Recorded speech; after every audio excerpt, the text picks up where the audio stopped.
जो बहुत जल्दी पैसा कमाना चाहते हैं, बहुत जल्दी एम्पायर खड़ा करना चाहते हैं, उसमें ये सब प्रॉब्लम होता है। जब आप हर चीज़ कॉम्प्रोमाइज़ कर जाते हो, मतलब आप इतना ओवर कॉन्फिडेंट हो जाते हो कि आप दुनिया के कोई चिंता ही नहीं करते, और फिर उसके बाद जो है उससे रेपुटेशन लॉस हो जाता है। राम जी, ऐसा भी हुआ है कि कई कंपनियों ने काफ़ी सालों तक अपनी इंटेग्रिटी बना के रखी, उसके बाद कहीं ना कहीं उनको लगा कि यार अब थोड़ा सा रैट रेस में हम भी शामिल हो जाते हैं, और वो कहीं ना कहीं जजमेंट ऑफ एरर हुआ और उसमें उनकी रेपुटेशन खराब हुई। कुछ तो होती हैं जैसे कंपनी जिसको हम कहती हैं कि इनकी मैनेजमेंट तो डाउटफुल है, कुछ अच्छी मैनेजमेंट्स भी होती हैं जो काफ़ी साल तक ठीक रहती हैं, लेकिन फिर कोई कारण आता है जिसकी वजह से वो थोड़ा सा डाइग्रेस हो जाती है। ऐसा रहा है क्या? बाजार बहुत माफ करता है, ऐसा नहीं है।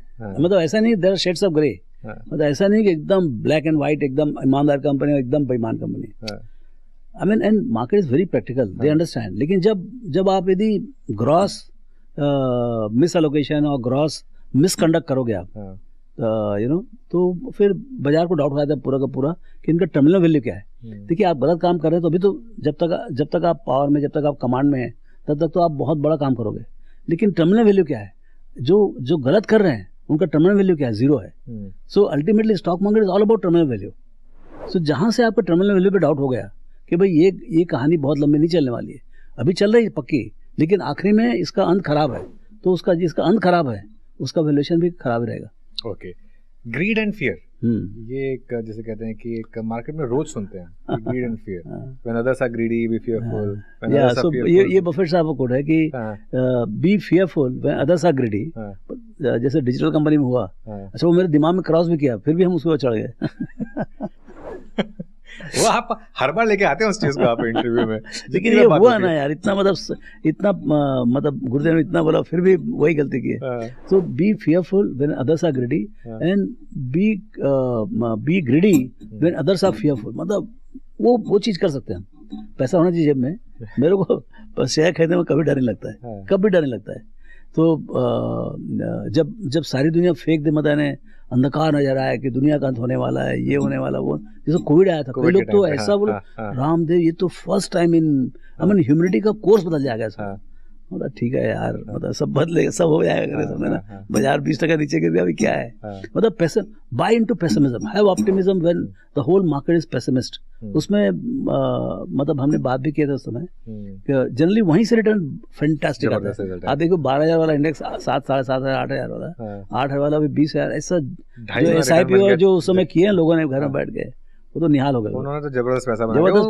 उस समय तो प्राइस गिर रहे थे, वो लो वॉल्यूम पे थे, तो उसका कोई मतलब भी नहीं था शायद। लेकिन वही ओनली द इंडेक्स। अच्छा, आपको मिलते थे भाव में सबसे। बिल्कुल नहीं। अच्छा रामदेव सर, आपने ये बार आप एग्जांपल देते हैं वो डिजिटल कंपनियों का, लेकिन आई एम श्योर आपने वो उसको अमल में भी किया होगा उस लॉ को कई बार।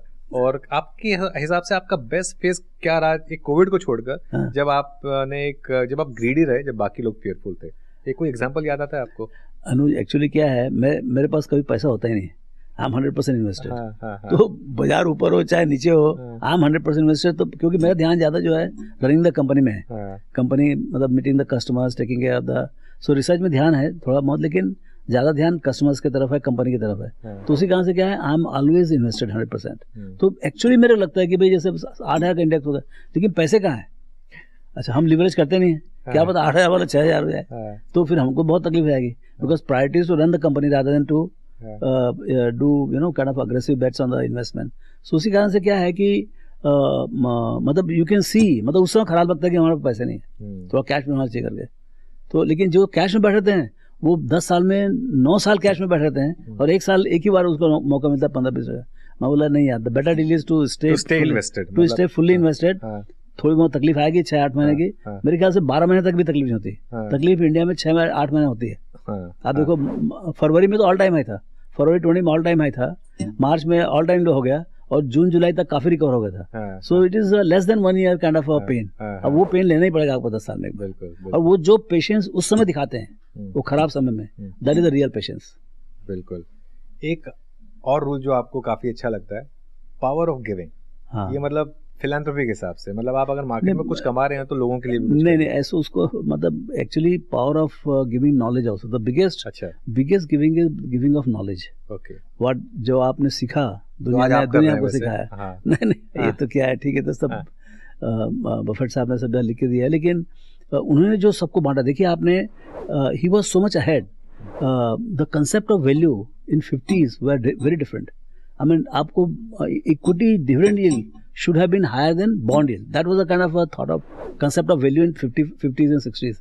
Then Buffett साहब इनसे मिले, क्या नाम है, चार्ली मंजर से, and then they decided the quality businesses are the franchises to take up, because the return on equity is very high and the companies are not distributing everything, and hence the high quality businesses का valuation should be more.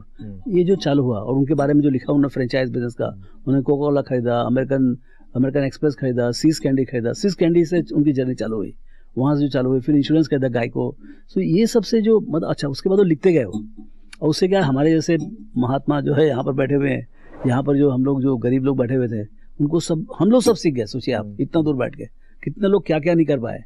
सो ये जो giving है, giving of knowledge, that is the biggest giving. Apart from he has donated, I think, and 99% of his wealth while he is living. So I think he would have been about $250 billion worth, richest in the world, if you count all the shares he was holding of Berkshire. Today it is, I think, 115 or 120, because he has given away a lot of shares to Melinda Gates and other charities. If you count all the shares, it would be about $250 billion. So I think, and he has given जो है वो भी to various charities add up in different phase manners, and I think he has given $2 billion each to all the 3 kids. But basically, he has given everything while he is alive. He is actually a follower of Chuck Finney, the billionaire who wasn't. I mean, who actually gave away everything before he died. So Bill Gates and ये दोनों भाई जो हैं, ये दोनों they want to give everything while they are alive. बहुत शानदार thought process. तो नॉलेज को शेयर करना और साथ साथ अपनी वेल्थ शेयर करना, और क्या लोग कर पाते हैं, ये बहुत बड़ी बात है. रामदेव सर, कोई एक और इंस्टेंस जो आपको याद आ रहा है जहाँ पर आपने कोई रूल फॉलो नहीं किया तो आपको रिग्रेट हुई, या कोई रूल आपने फॉलो किया तो वो आपको बहुत अच्छा लगा बाद में कि देखिए मैंने फॉलो किया एकदम? ये था टेक्नोलॉजी का. आई मीन रियली 1999 2000 में सी पीपल टोल्ड हिम कि भाई आप बफेट साहब 99 में एक साल पहले बिफोर कोलैप्स, तो उनको बोला कि बफेट साहब यू मस्ट अपोलोजाइज. अच्छा, वॉल स्ट्रीट ने लिखा था उस दिन, you must apologise for not investing people's money in technology companies. हाँ, इतना मतलब खराब था. नेक्स्ट ईयर तब तक सब पूरा कोलैप्स हो गया था. So he got standing ovation the moment the AGM started without telling anything for not investing in technology. So, standing by your conviction, when you're convinced that something is grossly overpriced, what is going on is a hype, it is, वही वो जो hype cycle में जो हम फंसे digital में, वही बता रहा हूँ मैं. तो वो hype cycle they could ride, so वो बहुत जरूरी है. ओके, एक आखिरी सवाल. अब ये तो आपने जिस्ट बता दी. किसी को और पढ़ने हैं वॉरेन बफेट के बारे में, और कुछ रूल्स पढ़ने हैं, तो सबसे अच्छा क्या तरीका होगा? सी, लंबा रास्ता है, आप सब पूरा एनुअल रिपोर्ट पढ़ो एक के बाद एक. ओके, और कंपेंडियम मिलता है आजकल $25 या कुछ में मिलता है. उनका पूरा सब कंबाइंड में मिलता है. दूसरा ये है कि आप स्नोबॉल पढ़ लें, आप बायोग्राफी. सो वो एक बहुत बढ़िया. I think snowball is very well organised chronologically and proper, बहुत अच्छा एडिटेड है, and it's a biography by Buffett with his consent. The biography is written. So वो बहुत अच्छा है. बाकी तो और बहुत सारे पुस्तकें हैं, ब्लॉग्स हैं, उनके इंटरव्यूज हैं. अब तो मतलब जो उनके एजीएम की स्पीचेस हैं, सीएनबीसी के इंटरव्यूज हैं, they are outstanding. Ramdev sir, आधा घंटा इतनी जल्दी निकल गया, पता भी नहीं चला. आपके साथ इतना हमने डिस्कशन किया, और आप आज हमारे साथ जुड़े और इतनी शानदार बात आपने की. थैंक यू सो मच आज हमारे साथ जुड़ने के लिए. Thank you for inviting me.